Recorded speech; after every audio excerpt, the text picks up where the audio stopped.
কখনো ভেবে দেখেছো তোমার লাইফের অ্যাকচুয়াল পারপাসটা কি?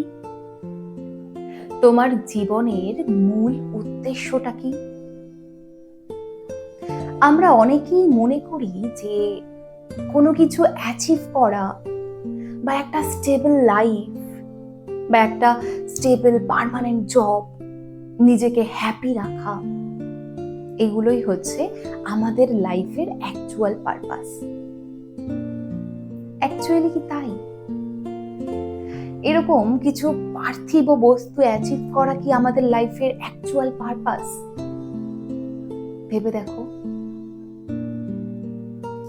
আমাদের মাইন্ড কখনোই ফ্রিলি বসে থাকতে পারে না। ধরো তুমি ফ্রি হয়ে বসে রয়েছো, কিন্তু তখনও দেখবে আমাদের মাইন্ডে কিন্তু কোনো না কোনো থটস চলতেই থাকে। তেমনি আজকে যদি তোমার মনে হয় যে তুমি আজকে এই জিনিসটা অ্যাচিভ করবে, ধরো তুমি কালকে সেই জিনিসটা অ্যাচিভ করে ফেললে, কিন্তু তুমি ভেতর থেকে পার্মানেন্টলি হ্যাপি হতে পারবে না। তার কারণ কি জানো?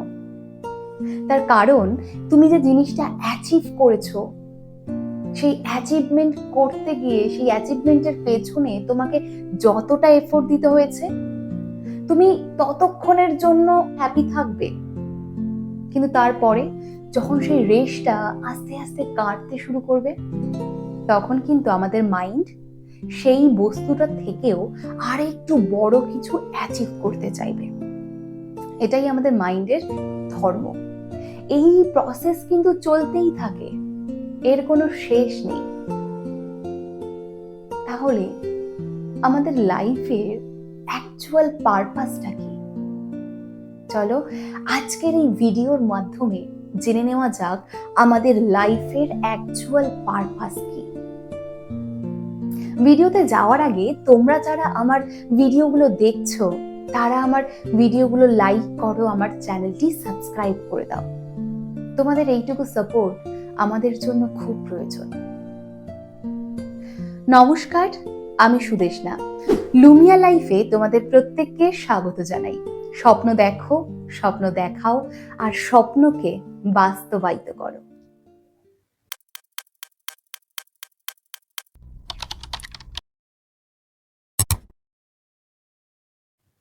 জীবনের মূল উদ্দেশ্যকে খুঁজে বার করতে হলে সবার আগে তোমার ভেতরের তুমিকে খুঁজে বার করতে হবে।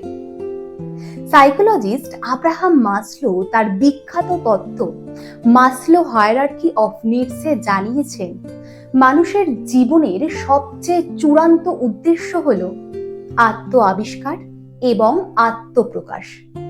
অর্থাৎ মানুষের ভেতরের গভীরতম সম্ভাবনাকে প্রকাশ করে তার ভেতরের আমিকে খুঁজে বার করা।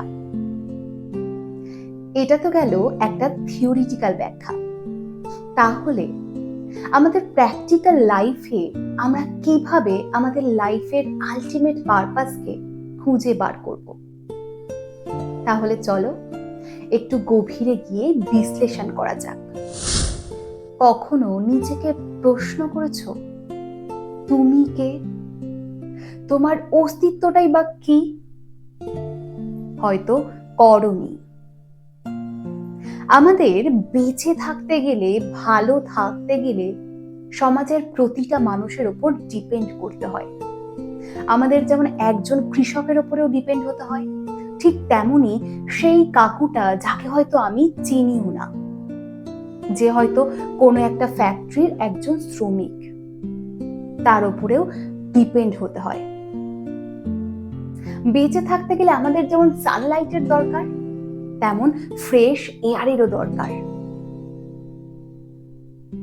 আমরা এই নেচারের প্রত্যেকটা ইনগ্রেডিয়েন্টসকে ইউজ করছি, তাই না? সেরকম ভাবেই আমরা প্রত্যেকের সঙ্গে কিন্তু কানেক্টেড। প্রত্যেকটা মানুষ আমরা একে অপরের সঙ্গে কানেক্টেড। আজকে তুমি যে মানুষটাকে চেনেও না, কোনো না কোনো ভাবে তুমি তার সঙ্গেও কানেক্টেড। এরকম ভাবে আমরা পুরো ওয়ার্ল্ডের সঙ্গে কানেক্টেড, পুরো ইউনিভার্সের সঙ্গে কানেক্টেড।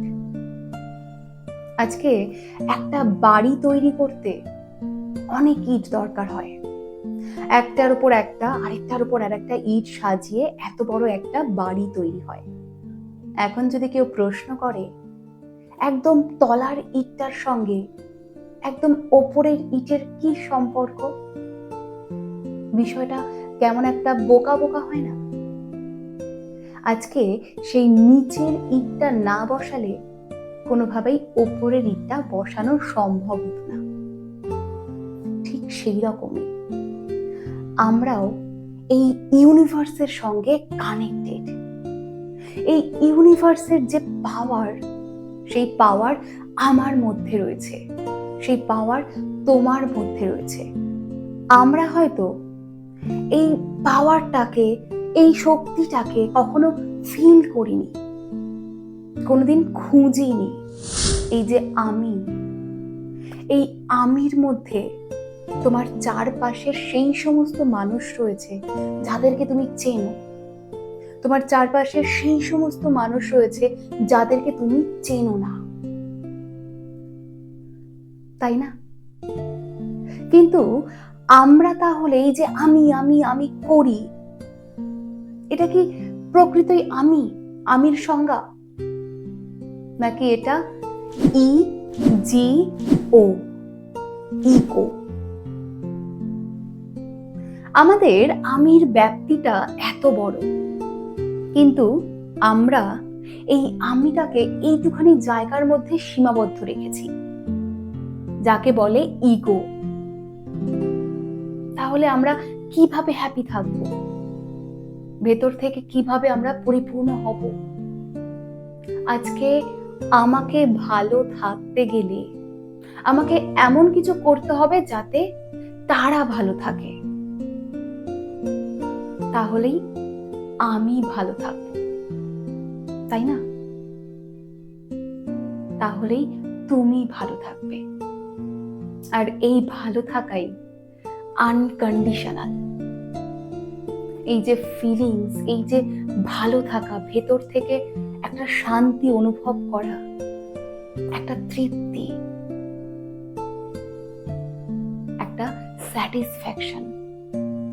আর এই স্যাটিসফ্যাকশনই আনকন্ডিশনাল স্যাটিসফ্যাকশন, যার কোনো ভাগ হয় না।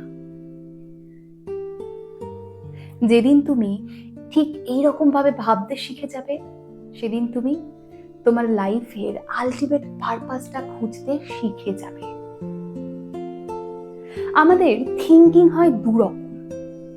একটা, আমাকে এটা অ্যাচিভ করতে হবে, আমাকে এই জবটা পেতে হবে, আমাকে এই জায়গায় পৌঁছাতে হবে। আরেকটা হয়, আমাকে এই কাজটা করতে হবে যাতে আর 5টা মানুষকে আমি হ্যাপি রাখতে পারি, আর 5টা মানুষের যাতে ভালো হয়। আর যখন আমরা এইটা ভাবতে শিখে যাই যে আমাকে এখানে পৌঁছাতে হবে যাতে আমার চারপাশের মানুষগুলো ভালো থাকে, আমাকে আমার চারপাশের মানুষগুলোর জন্য কিছু করতে হবে, তখন অ্যাকচুয়াল আমরা আমাকে খুঁজে পাই, তখন আমরা নিজেকে খুঁজে পাই, আত্ম আবিষ্কার করতে শিখি। যখন তুমি নিজেকে নতুন করে আবিষ্কার করতে শিখে যাবে, যখন তুমি তোমার থিঙ্কিং প্রসেসটাকে সঠিক পথে চালনা করতে শিখে যাবে, তখন তুমি ধীরে ধীরে নিজের উপর আত্মবিশ্বাসী হয়ে উঠবে, নিজের মধ্যে সমৃদ্ধ হয়ে উঠবে।